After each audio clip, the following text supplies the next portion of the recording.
তেল সমৃদ্ধ পারস্য উপসাগর, ওমান উপসাগর এবং আরব সাগরকে সংযুক্তকারী সমুদ্রপথ হরমুজ প্রণালী দিয়ে বিশ্বের মোট জ্বালানি তেলের প্রায় 1/5 পরিবহন করা হয়। ইরান যুদ্ধ শুরুর পর প্রণালীটি কার্যত বন্ধ থাকায় জ্বালানি সরবরাহ সংকটে গোটা বিশ্ব, যাকে ইতিহাসের অন্যতম বড় সরবরাহ বিপর্যয় বলছেন বিশ্লেষকরা।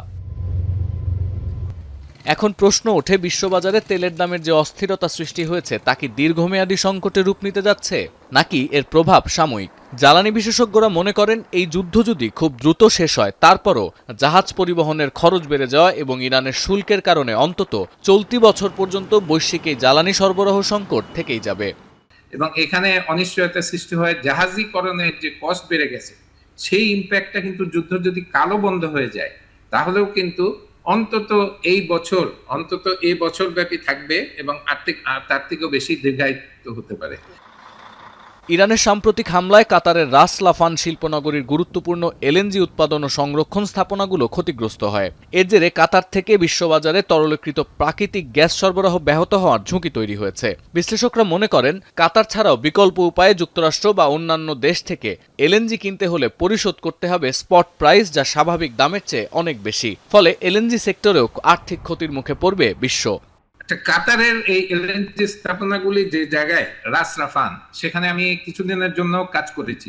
এই রাস রাফানে ইরানের মিসাইল অ্যাটাক হওয়ার জন্য রাস রাফানের একটা বড় ধরনের ক্ষতি হয়েছে, যেটা কাতার গভর্নমেন্ট বলছে এটা রিপেয়ার করতে 5 থেকে 6 বছর সময় লাগতে পারে। 5 থেকে 6 বছর। হুতিরা এখন কিন্তু ইরানের হয়ে যুদ্ধ করতে চাচ্ছে। হুতিরা যদি যুদ্ধ করে, কারণ আরেকটা জলপথ কিন্তু এফেক্টেড হবে, বিশ্ব জুড়েই জ্বালানি সরবরাহ চেনে সমস্যা হবে।